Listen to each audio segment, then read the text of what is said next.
On a quiet October morning in 2009, the serene shores of Pensacola, Florida, became the scene of a chilling discovery. A duffel bag, half buried in the wet sand, had been washed up by the relentless waves. Inside this seemingly ordinary bag was a secret that would unravel a story of love, betrayal, and cold-blooded murder. The body inside belonged to 25-year-old Samira Watkins, a young mother with a bright future. What happened to Samira, and how did her life come to such a tragic end? This is the story of a woman whose trust was shattered and whose life was stolen.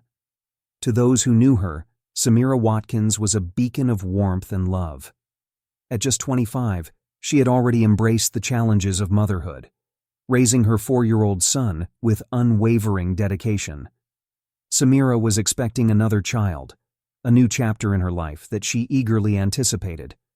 Her friends and family saw her as a hard-working, caring individual, someone who always put others before herself. But beneath the surface of her seemingly happy life, Samira was battling demons that would ultimately lead to her untimely death. But like so many young women, Samira's journey through life was not without its challenges. At the age of 20, she found herself pregnant with her first child, a moment that would forever change the course of her life. The child's father, William Peters, was her first serious relationship. However, the romance that had once seemed so promising quickly soured. The relationship became toxic, marred by arguments and violence. William Peters, who was once the man she trusted with her heart, became her worst nightmare. The relationship spiraled into a cycle of domestic violence, leaving Samira trapped in a situation she could not easily escape. Peters was eventually arrested and convicted of domestic violence against Samira, a momentary relief from the terror she had endured, but a reminder of the dangers that lurked in her life. Despite the turmoil with Peters, Samira was determined to create a better life for herself and her son. She moved on, hoping to leave the pain of the past behind her. Little did she know that fate had other plans. In the aftermath of her breakup with Peters, Samira met another man, Zachary Littleton. A sailor stationed at the Pensacola Naval Air Station, Littleton was everything Samira thought she needed: attentive, charming, and stable. He was a member of the security forces at the base, a position that came with a sense of authority and responsibility. Samira quickly fell for him, believing she had finally found the stability she craved. For a time, it seemed like Samira had found her happily ever after. She and Littleton were inseparable, spending every free moment together. Samira's family noticed a change in her. She seemed happier, more at ease. But as the months passed, the cracks in their relationship began to show. When Samira discovered she was pregnant with Littleton's child, her world was thrown into chaos once again. What should have been a joyous occasion was overshadowed by Littleton's increasingly erratic behavior. He began to pull away, becoming distant and secretive. Samira's joy turned to anxiety as she struggled to understand why the man she loved was changing so drastically. It wasn't long before Samira uncovered the shocking truth. Zachary Littleton wasn't who he claimed to be. His real name was Zachary Littleton, and he was living a double life. Littleton was married, and his wife and child were stationed in South Carolina. Samira had been deceived, and the man she thought she knew was a stranger with secrets of his own. Confronted with the truth, Littleton tried to downplay the situation. He told Samira that his marriage was on the rocks, that he was planning to leave his wife for her. But Samira's trust had been shattered. The relationship that had once seemed so full of promise was now tainted by lies and betrayal. Samira was heartbroken, but she was also strong. She began to distance herself from Littleton, focusing on her son and the baby she was carrying. But Littleton wasn't ready to let her go. On the night of October 29, 2009, Littleton called Samira, asking if they could talk. Despite her reservations, Samira agreed to meet him at his apartment after work. It was a decision that would seal her fate. When Samira didn't return home that night, her family's concern quickly turned to panic. They went to Littleton's apartment the next day, hoping to find her there. But instead of answers, they found more questions. Littleton had suddenly moved out, leaving no trace behind. It was then that law enforcement got involved, launching an investigation into Samira's disappearance. 2 days after Samira went missing, detectives brought Littleton in for questioning. At first, he downplayed their relationship, claiming they were just friends. But under pressure, he admitted to their romantic involvement, revealing the truth about his double life. Littleton's story was inconsistent. He claimed that on the night of Samira's disappearance, he had been at his apartment, packing to move out. He insisted that Samira never showed up. But detectives weren't convinced. A search of Littleton's apartment revealed no signs of foul play, but the lack of evidence didn't clear his name.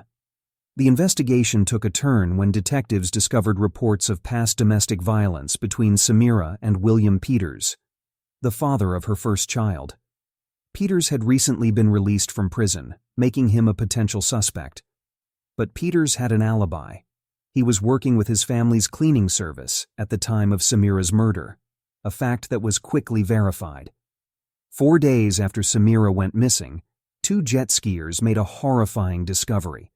A duffel bag, washed up on the shore near Pensacola, caught their attention. Inside the bag was the body of a woman, curled up in the fetal position. The body was quickly identified as Samira's. Samira's head was wrapped in multiple layers of duct tape, covering her nose and mouth. The medical examiner determined her cause of death to be asphyxiation, a slow, agonizing death. The discovery of her body marked the beginning of a new chapter in the investigation, one focused on finding her killer. On November 10, 2009, Samira was laid to rest. Her family, consumed by grief, sought answers and justice for the young woman whose life had been so cruelly taken. But as they mourned, detectives were hard at work piecing together the events that led to her death. Detectives scoured every detail of Samira's life, searching for clues that might lead them to her killer. In her cell phone records, they found something suspicious, a series of calls to and from a disposable toss phone. The number was traced back to none other than Zachary Littleton, making him the prime suspect in the case. A breakthrough came when one of Littleton's friends came forward with critical information. The friend revealed that Littleton had called him on the night of Samira's disappearance, asking for help with his move. But when the friend arrived at Littleton's apartment, nothing was packed, a stark contrast to Littleton's earlier claims. The final piece of the puzzle fell into place when detectives searched Littleton's new home. Hidden among his belongings, they found a single gold hoop earring, an earring that matched the one Samira had been wearing the night she disappeared. Her family confirmed that the other earring had been missing when her body was found. With the help of the NCIS, detectives were able to piece together the movements of both Samira and Littleton on the night of October 29th. The evidence placed Littleton at the scene, contradicting his earlier statements. His phone records showed that he left his apartment in the early hours of the morning and returned hours later, enough time to commit the crime. 3 weeks after Samira's body was found, police had gathered enough evidence to arrest Zachary Littleton. The case against him was building, and the community held its breath, waiting for justice to be served. On June 27, 2011, Littleton's murder trial began. The courtroom was packed with reporters, family members, and concerned citizens, all eager to see justice done. The prosecution laid out a compelling case, painting Littleton as a manipulative and dangerous man who had lured Samira into his web of lies. The trial was swift, just 3 days long. The evidence against Littleton was overwhelming, and after only 3 hours of deliberation, the jury reached a verdict. Littleton was found guilty of first-degree premeditated murder, a charge that carried the weight of his actions. Littleton was sentenced to life in prison without the possibility of parole. But even as he faced a lifetime behind bars, Littleton continued to proclaim his innocence. In an exclusive interview with CBS, he recounted his version of events, insisting that he did not kill Samira. Looking directly into the camera, "I didn't kill Samira. We were together that night, sure, but I didn't lay a hand on her. We talked, we were intimate, and then we decided to get some food at Waffle House. On the way there, we got into an argument. She kicked me out of the car, and that was the last time I saw her. I loved her, and I would never do anything to hurt her. Littleton's version of events was compelling, but it wasn't enough to sway the jury. The evidence against him was too strong: the phone records, the earring, the inconsistencies in his story. The jury found Littleton guilty, and he was sentenced to spend the rest of his life behind bars. For Samira's family, the verdict brought a measure of closure, but it could never bring her back. Her life was cut short by a man she had trusted, a man who had taken advantage of her love and betrayed her in the worst possible way. Samira's story is a tragic reminder of the dangers that can lurk behind a charming smile and the importance of justice for those who can no longer speak for themselves. In the end, Samira Watkins was more than just a victim. She was a mother, a daughter, a friend.